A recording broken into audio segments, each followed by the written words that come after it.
तुम लोगों ने कभी ये सोचा है कि भाई ये जो बंदा ये कर रहा है ये बहुत ज्यादा गलत कर रहा है, इसको ना ये चीजें करनी नहीं चाहिए थी, एंड जब कर दिए तो उसको उस तरीके से निभाना चाहिए कि भाई हमको टू द परफेक्ट माल चाहिए। एंड ओवरऑल तुम लोगों ने इस वीडियो को क्लिक करा था, तुम लोगों को समझ आ गया होगा भाई तू क्या देखना चाहता है, तू क्या समझना चाहता है कि भाई मैं इसको कंपैरिजन करने लगूं कि भाई ये चीज परफेक्ट थी उस हिसाब से या फिर परफेक्ट नहीं थी। देख अगर मैं ओवरऑल जज करना चाहूँ, हम लोग के पास बहुत बुरा वाला ट्रॉमा है, लिटरली बता रहा हूँ, अंदर से वो गालियां निकलती कि भाई तुम लोगों ने ऐसी चीज बना कैसे थी। एंड उस आदि पुरुष का दिमाग और दिल से ट्रॉमा अभी तक निकला नहीं है, एंड इस वजह से हम लोग ना भरोसा करने से बहुत ज्यादा कतरा रहे हैं कि भाई ये बंदा बना रहा है इस चीज को, 4,000 करोड़ रुपए लगा रहा है कि भाई तो ये परफेक्ट बना चाहिए भाई, इसको ना बहुत अपर लेवल पे जाना चाहिए। एंड कंपैरिजन करना तो बनता ही भाई, एंड गेम आई थी भाई, मार्वल का इतना बड़ा सिनेमैटिक यूनिवर्स से कंपैरिजन करना तो बनता ही है। एंड लॉट ऑफ मूवीज आ रखी भाई बॉलीवुड में, लेकिन इस पे हम लोग दाव क्यों लगा रहे हैं? क्योंकि बहुत ज्यादा बजट है। आज तक इंडियन सिनेमा में इतना बड़ा बजट किसी ने नहीं लगाया, एंड लगाया है और अगर फेल हो गया तो आगे से कोई हिम्मत नहीं करेगा। एंड लगाया है तो हम लोग की उम्मीदें टिकी हुई हैं, लगाया है तो हम लोग भी देखना चाह रहे हैं कि भाई वेस्ट की साइड से, चाइना साइड से कितनी जगह से कितने रिस्पॉन्सेस देखने को मिलने वाले हैं। एंड अगर वो रिस्पॉन्सेस नहीं देखने को मिलते तो एट देन क्या होगा?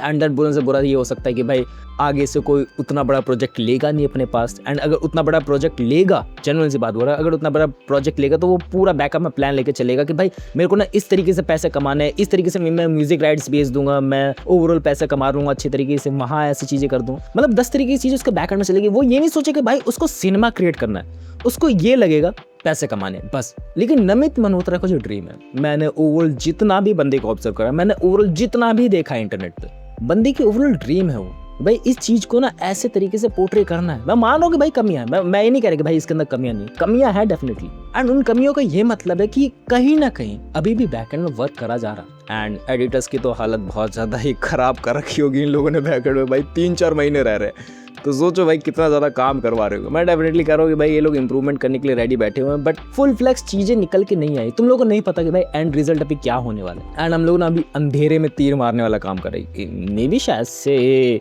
बेटर ना निकले, सच बता रहा हूँ, इन्हें तुम लोगों से घंटा मतलब नहीं, थोड़ी सी चुभेगी तुम लोगों को बात, क्योंकि तुम लोग मूवी देखने जाओ या ना जाओ इनके पैसे रिकवर हो ही नहीं सकते। तुम लोगों को पता है भाई इनकी मार्केट बहुत ज़्यादा बड़ी होने वाली है, एंड इंडियन मार्केट में उसमें कंट्रीब्यूशन 4,000 करोड़ रुपए निकलवा पाना बहुत ज़्यादा मुश्किल है। मैक्स टू मैक्स 1,000 करोड़ मान लेते हैं, उससे ज़्यादा नहीं कमा सकती, या फिर 2,000 करोड़ रुपए मांग लेते हैं कि भाई धुरंधर की तरह वो भी कमा सकती है 2500-2600 करोड़ रुपए में। लेकिन इनका बजट रिकवर अप करना 4,000 करोड़ नहीं, इनको उससे ज़्यादा की सेल करनी पड़ेगी, तब जाके आधा थिएटर्स वालों के पास जाएगा, आधा इनके पास पैसा आएगा। सो इनकी सबसे बड़ी मार्केट कौन सी होगी? देखो फर्स्ट ऑल नंबर पे चाइना है। तुम लोग कहोगे अमेरिका की मार्केट नहीं है, हाँ भाई अमेरिका की मार्केट नहीं है, क्योंकि वहाँ जो स्क्रीन है ना, वहाँ की जो स्क्रीन की तादाद है वो बहुत ज़्यादा बड़ी है। एंड उसके कंपेरिजन में लेके चलो तुम लोग, नेहा ज़ा 2 करके जो मूवी आई थी, उन्होंने अपने ही कंट्री में भाई मार्वल की बड़ी बड़ी मूवीज़ को पछाड़ दिया कि भाई मेरे को बाहर लॉन्च ही नहीं करनी है, मैं बाहर की मूवीज़ को अपने यहाँ लॉन्च ही नहीं होने दूंगा, एंड अपनी मूवीज़ को इतना ज़्यादा प्रमोट करूंगा, अपने यहाँ ये पैसा बहुत ज़्यादा कमा लेगी। ये होती है स्पिरिट, ये होते हैं भाई थिएटर और सिनेमा कल्चर। पता नहीं क्यों तारीफ करने का मन कर रहा, मान रहा हूँ भाई उन क्या कमियाँ है, सच टू द परफेक्ट चीज़ें नहीं होती, बट जो चीज़ परफेक्ट है वो बता रहा हूँ मैं। और इसको अभी चाइना में भी रिलीज बहुत ज़्यादा मिलने की आशंका है, जो भी है बैकएंड में चीज़ें चल रही है कि भाई चाइना वाले पहले खुद देखें, उसके बाद वहाँ पर लॉन्च करने देंगे। एंड ऑल्सो सेकंड नंबर पे जो मार्केट आती है वो यूएसए की है, अगर वहाँ पर लॉन्च होती है, वहाँ पर इनकी ज़्यादा जो स्क्रीन है वो रिजर्व है उस तारीख के लिए, दिवाली के लिए। एंड अगर कमियों की बात लेकर चल रहे हैं ना, अभी भी कमियाँ खत्म नहीं हुई है। मैं इतने सारे एग्जाम्पल्स दिमाग में आ रहे हैं, इतनी ज्यादा ओवर थिंकिंग हो रही है कि भाई कि हम लोगों को मूवीज का डिस्ट्रीब्यूशन यूएसए में करना है, चाइना में करना है, वो एक अलग चीज होगी। भाई तुम लोग डिस्ट्रीब्यूट कर रहे हो, तुम लोग की मूवी लोग देखने जाएंगे? ये बहुत बड़ा डाउट है। क्यों मूवी देखने जाएंगे? तुम लोगों ने थोड़े बहुत फॉरेनर्स वगैरह को देख लिया होगा कि भाई अपने कल्चर को वो लोग फॉलो करते हैं, हमारे कल्चर को बहुत ज़्यादा फॉलो करते हैं, बट इतने ज़्यादा नहीं है। उनको नहीं पता है कि भाई ओवरऑल हमारे कल्चर में क्या चीज़ें है। मैं जानता हूँ, तुम जानते हो कि भाई इंडिया का हर एक बंदा जानता हो, बट फॉरेनर्स नहीं जानते।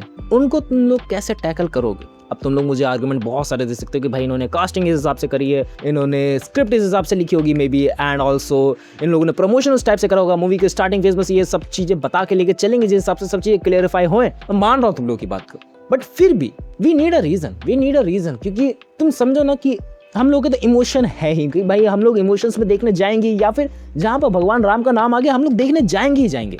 बट वो लोग क्यों जाएंगे?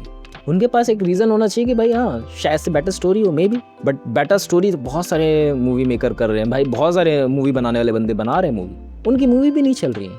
ये लोग हर जगह पे प्रेजेंस लेके चल रहे हैं कि भाई कॉमिक कॉन में जाएंगे, डिफरेंट इवेंट्स में जाएंगे एंड अपने ट्रेलर रिलीज से पहले बहुत सारे इवेंट्स करवाएंगे, बहुत सारे मूवी रिव्यूअर को बुलाएंगे।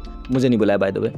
क्यों कर रहे हैं? प्रेजेंस बढ़ाने के लिए। एंड प्रेजेंस बढ़ा रहे हैं तो लोगों को फर्क पड़ भी रहा है। ये बहुत बड़ा डाउट है, लोगों को फर्क पड़ रहा है, लोग सच में देखने जाने में इंटरेस्टेड है कि भाई नमित मल्होत्रा जी कोई मूवी लेके आ रहे हैं। हाँ, एक बात से फर्क जरूर पड़ता है कि भाई जो डीनेक कंपनी है नमित मल्होत्रा की, उन्होंने बहुत बड़े बड़े प्रोजेक्ट संभाल रखे हैं एंड बहुत बड़े बड़े प्रोजेक्ट्स में उनका हाथ है। सो क्या इस रीजन की वजह से जा सकते हैं? सो क्या प्रमोशंस की वजह से जा सकते हैं?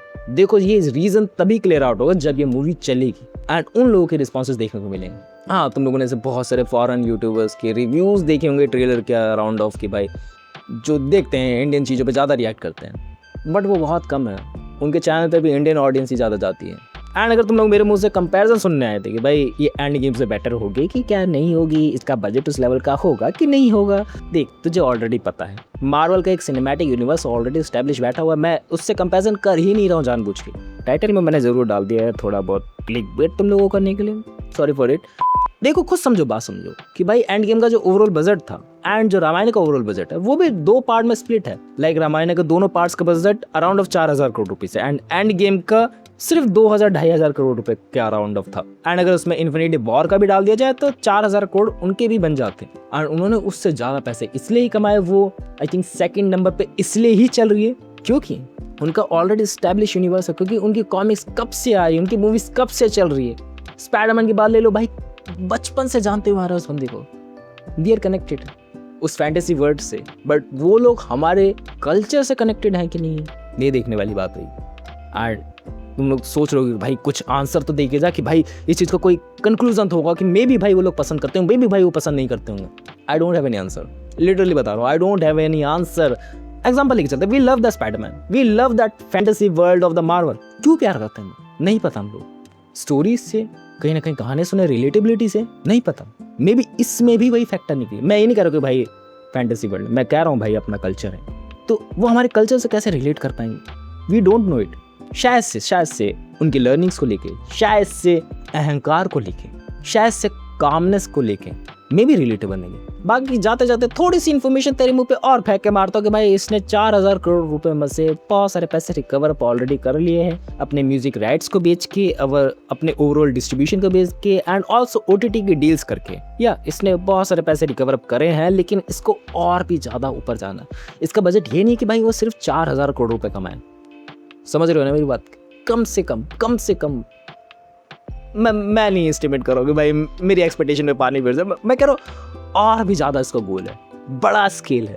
एंड डेफिनेटली मैं चाइना को ज़रूर इंक्लूड करना चाहूँगा। अगर वहाँ पर ही मूवी सरपास कर जाती, बल्ले बल्ले हो जाएंगे भाई, लिटरली बता रहा हूँ कि वहीं से ओवरऑल अपना 4-5 हज़ार करोड़ रुपए का ना बजट ऑटोमेटिकली रिकवर अप हो जाएगा। तुम लोग क्या सोचते हो? तुम लोग के दिमाग में क्या चल रहा है भाई? खुराफाती आइडियाज बता देना। वैसे वो वीडियो जो भी मुझे चीज़ें लगी ना, मे बी ये हो सकता था, मे बी वो नहीं हो सकता था, रिलेटेबिलिटी का फैक्टर है, मे बी और भी फैक्टर हो सकते हैं।